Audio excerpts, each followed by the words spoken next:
அன்புள்ள சகோதர சகோதரிகளே, இன்றைய நாள் ஆண்டவருடைய திருக்காட்சி பெருவிழா. ஒரு பாலைவன சோலை, அங்கே ஒரு ஒட்டக கூட்டம். அந்த கூட்டத்தில் இருந்த எந்த ஒட்டகத்திற்கும் உண்ண உணவிற்கோ குடிக்க தண்ணீருக்கோ குறைவே இல்லை. ஆகவே அந்த ஒட்டகங்களில் ஒன்று கூட பூமியிலிருந்து தனது கண்களை திருப்பி வானத்தை பார்க்கவில்லை.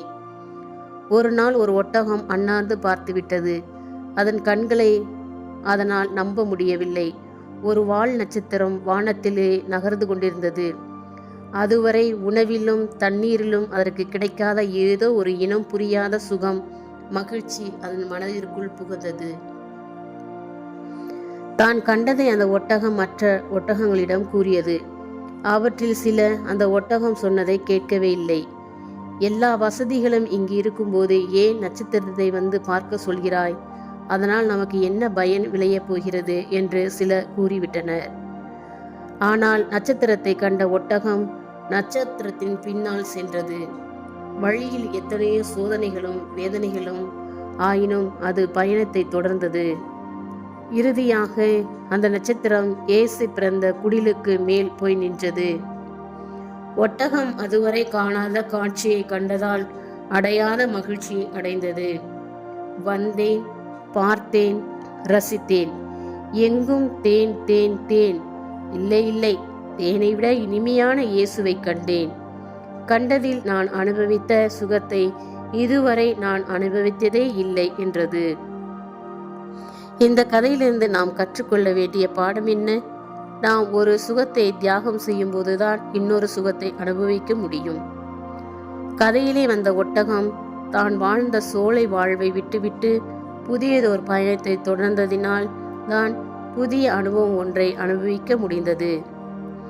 இன்று நாம் விழா கொண்டாடும் 3 ஞானிகளும் அவருடைய நாட்டை விட்டு வெளியில் புறப்படாமல் இருந்திருந்தால் குழந்தை இயேசுவை தரிசித்திருக்க மாட்டார்கள்.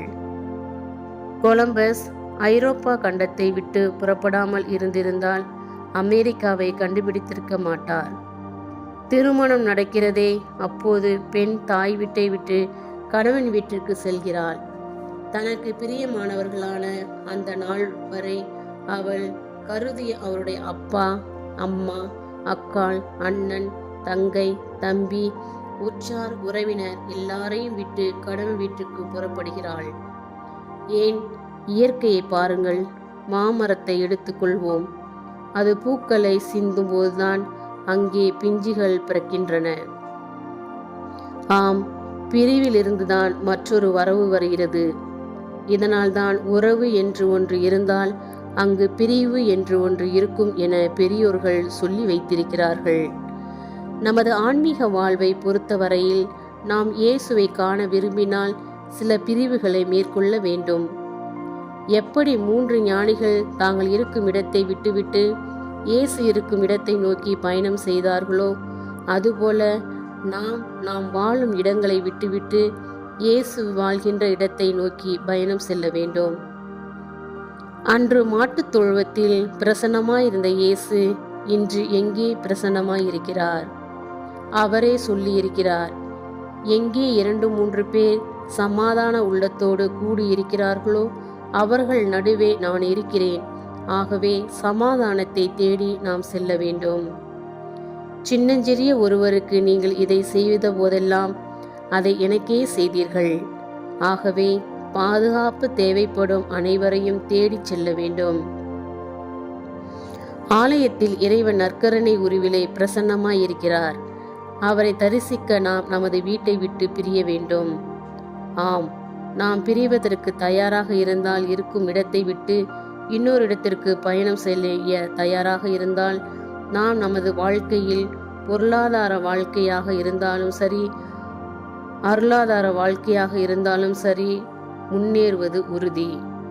குறிப்பாக நமது சொந்த பொருளாக, நமது உரிமை பொருளாக நாம் கருதும் பாவங்களை விட்டு புனித பயணத்தை இந்த புத்தாண்டிலே மேற்கொள்வோம். அப்போது 3 ஞானிகளுக்கு காட்சி தந்த அதே இயேசு நமக்கும் நமது மனதிற்குள்ளும் காட்சி அளிப்பார். அந்த காட்சியால் நமது இதயத்திற்குள் மகிழ்ச்சி பிறக்கும். அகம் மலர முகமும் மலரும். அகமும் புறமும் மலர நமது வாழ்வும் மலரும். வானில் தோன்றிய விண்மீனை கண்ட புறவினத்து ஞானிகள் கடவுளின் வெளிப்பாட்டிற்கு தயாராயிருந்தார்கள். ஆனால் இஸ்ராயலரோ குருடராகவும் செவிடராகவும் மாறியது. பல தடைகள் இருந்த போதிலும் ஞானிகள் குழந்தைகளை கண்டு வணங்கினர். ஏரோது அரசன் இக்குழந்தையால் கலக்கமுற்றான். நம்முடைய சொந்த நலன்களை தவிர வேறு எதையும் நாம் தேடாத போது ஒளியான இயேசுவிடமிருந்து நம்மை மூடிக்கொண்டு கடவுளின் மகனின் வீட்டிற்குள் தம்மை அழைத்துச் செல்லாத இவ்வுலகுக்குரிய வழிகளை பின்தொடர்கிறோம். இறைவனுக்காக தயாரிப்பதில் ஞானிகளை பின்பற்றுவோம். சோர்வடையாமல் அவரை தேடுவோம், அவரை வணங்குவோம். அவருடைய விருப்பப்படி நமது நம்பிக்கையில் பயணத்தை நடத்துவோம். அவருடைய வார்த்தையில் வேரூன்றுவோம். ஆமேன்.